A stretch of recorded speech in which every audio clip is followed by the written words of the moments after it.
Ça y est, la chaîne du Super Plan vient de dépasser la barre symbolique des 2000 abonnés. Alors, eh bien, je tiens à vous remercier tous de votre fidélité, de votre soutien et de l'excellent état d'esprit qui règne dans l'espace commentaire. On sent la passion pour le cinéma, c'est plein de propositions et d'idées pour prolonger ses propres réflexions.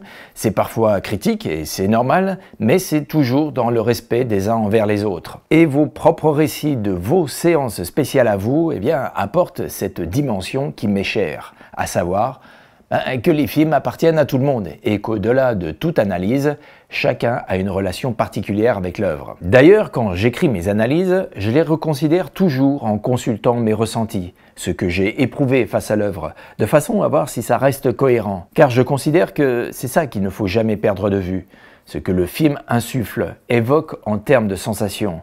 L'intellect, pour moi, passe après. Et c'est aussi un bon moyen pour garder les pieds sur terre et ne pas tomber dans la surinterprétation. Et à ce propos, j'aimerais vous faire écouter ce texte. Le cinéma n'existe que dans l'acte de sa projection. Dans cette fusion, cette effusion, à ce moment unique où les spectateurs, entraînés, dépossédés d'eux-mêmes, dessaisis de leur caractère et de leur choix, restitués à une sensibilité neuve, à une intelligence souveraine, se fondent et se dissolvent avec le film. À ce moment où ils perdent leur personnalité, où toute faculté consciente et résonante ne résiste plus à la chaleur des images et du son. À ce moment où, dit le poète français Arthur Rimbaud, « je est un autre que moi ». Par une magie singulière, tous ceux qui franchissent le seuil d'une salle de cinéma subissent en eux ce même transport, cette modification. Un être nouveau se révèle en eux. Des disponibilités, des facultés nouvelles jaillissent et affleurent, les dotant d'une sensibilité et d'une intelligence neuve.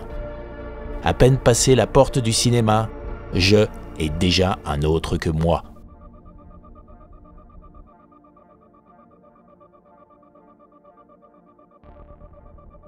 Alors, ce texte est issu des propos de Louis Jouvet, illustre acteur et metteur en scène de théâtre français. Mais pour dire vrai, j'ai remodelé ses propos, car lui parlait non pas de cinéma, mais de l'expérience du théâtre. En fait, c'est mon frère qui m'a partagé ce texte de Jouvet.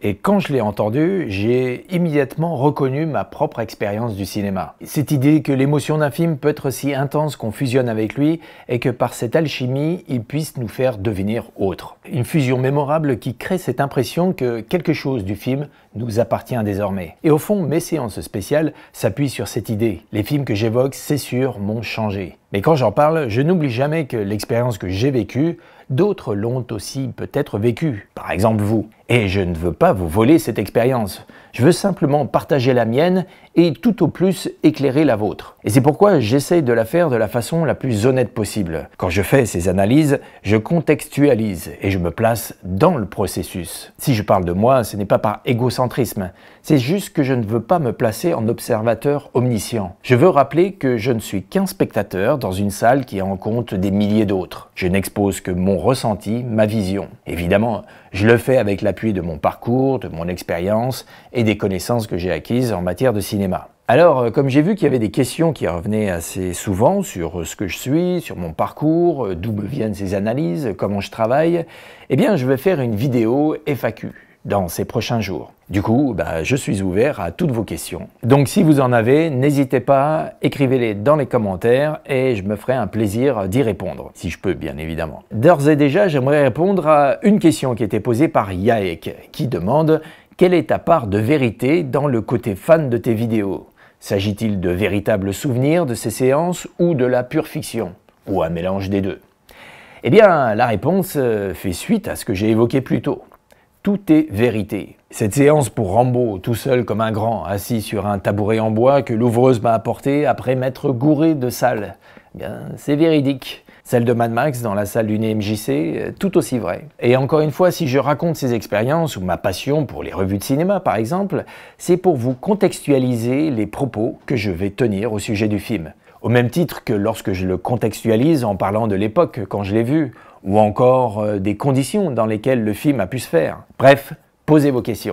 Alors cette vidéo FAQ, ça sera aussi l'occasion de parler des projets que j'ai pour la chaîne. En l'occurrence, je parlerai d'un nouveau format de vidéo. J'aborderai également l'enquête que je mène sur le processus créatif de la réalisation de Rambo. J'ai pu interviewer beaucoup de personnes, des personnes clés. Le dernier en date était un des cascadeurs, Jacob Rupp, le motard que Rambo met à terre pour lui shipper sa Yamaha. Alors auparavant, j'ai pu m'entretenir avec Stephen Chang, alias le commandant vietnamien qui torture Rambo. So the blood came out. After several try, the director said, "It's a cut." The Sylvester look at it. He's pretty happy. Okay, because he was tying there for so long, you know. Chris Mulkey, alias Ward. And I said, "Hey Ted, why don't I lean down like this and you can get a close-up right here of me with the knife? And then I think that'd be really cool." And he said, "Yeah, let's do that." So he did that. And then when they made the film, they edited it, they went back and forth between a Viet Cong guy and me and a Viet Cong guy and me to accentuate the PTSD. But that shot wasn't in his storyboard. That was me. Et Patrick Stack, alias le lieutenant Clinton Morgan. I was at a gym working out and I heard on the announcement, "Patrick Stack, please come to the front desk." So I go there and they said, "You need to call your manager immediately." Okay? And it was about 3 o'clock in the afternoon. I called the manager and they said, "You need to be on an Air Canada plane at 6:30. You're going to be playing Lieutenant Morgan. I've faxed you the sides to the apartment." And I said, "Wait a minute, what is it?" "Yeah, Dennehy got you the role.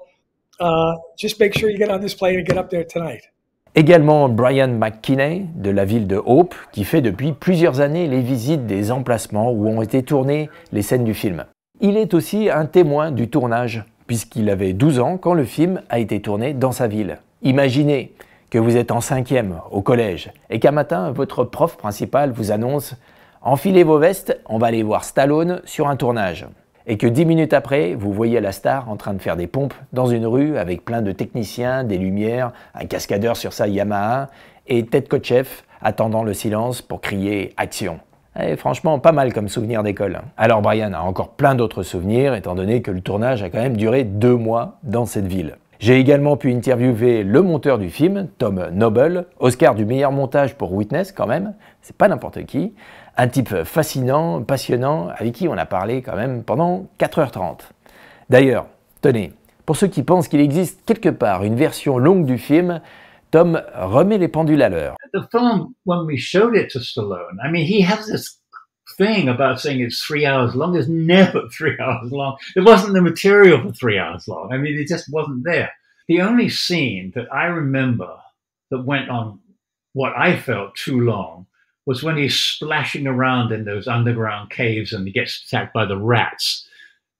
That seemed to me always to go on too long. But I think because Ted liked the rats and everything, we sort of kept it in and thought, what the hell? And we're only like an hour and 35 minutes anyway, so we're in the final. So not, you know. Alors, toutes ces interviews, j'en ferai des vidéos, je ne sais pas quand, mais surtout, ils feront partie d'un livre.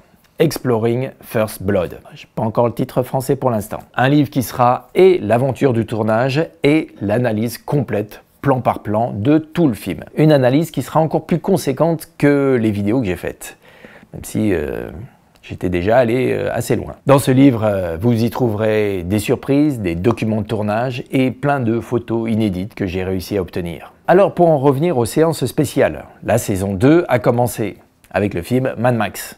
Le 2e épisode est en cours de finalisation, il va bientôt arriver et il va traiter de la magnifique course-poursuite d'intro. À mon sens, une des plus belles séquences d'intro de film dans le cinéma d'action. Super prenante, bien ficelée et c'est bourré d'idées de cinéma. Bref, vous avez compris, j'adore. Et pour vous faire patienter, je vous propose un extrait de cet épisode. Merci encore pour votre fidélité, je suis très heureux et très fier d'avoir une si belle communauté sur ma chaîne. Merci d'avoir vu cette vidéo jusqu'au bout, on se quitte là-dessus, mais n'oubliez pas, n'écoutez pas toutes les conneries qu'on vous raconte, les meilleurs films, vous savez où les trouver. Revenons donc à notre conducteur qui s'affaire sur le moteur de sa voiture. Après ce plan large, on s'attend en toute logique à se rapprocher de lui pour le voir de plus près. However, we Surprise, à la place on nous plonge direct dans le moteur, avec ce très gros plan de la tête de Delco. Alors ok, du coup, peut-être qu'on verra notre personnage dans le plan qui suit. Eh ben non, toujours pas, là il faudra se contenter que de ses bottes. Mais t'inquiète pas, on va le découvrir bientôt. Eh ben, je me doute. Oui, la technique on la connaît, hein, attiser la curiosité du spectateur en créant un mystère autour du personnage. Excellent moyen pour le mettre en valeur tout en exposant certaines de ses caractéristiques. Retour à notre duo de policiers. L'équipé à l'autre bout de la radio leur annonce qu'ils seront à un carrefour dans les 3 minutes. Il y a urgence, mais nos drôles d'oiseaux ont comme un petit différend. I'm driving. Not this again.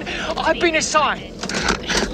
Oh bah dis donc, ça c'est niveau récré de CM2. Hein. Ah oui, on a l'impression de voir deux gosses qui chamaillent pour une manette de jeu. Très puéril en effet. En tout cas, on sent qu'ils sont tout excités à l'idée de prendre le volant.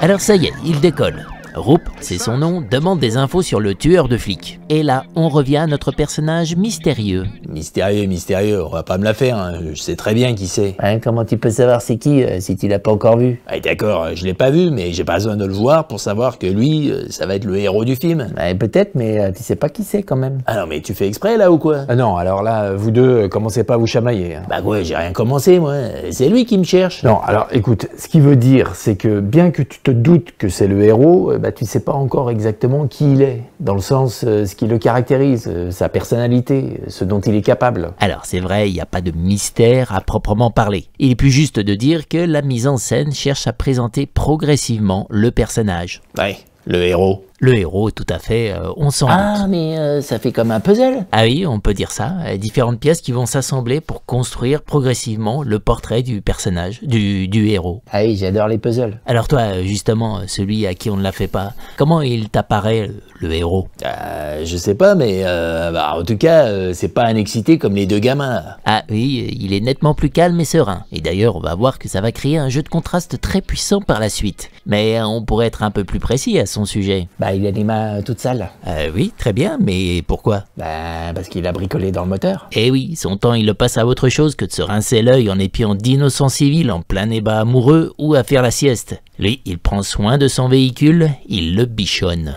Et remarquez que dans toutes ces pièces de puzzle, la voiture est toujours présente. Tête de Delco, roue avant, intérieur, roue arrière, au point qu'on pourrait presque se demander quel portrait ce puzzle est-il en train de construire. L'homme ou la voiture? À moins que ça ne soit les deux.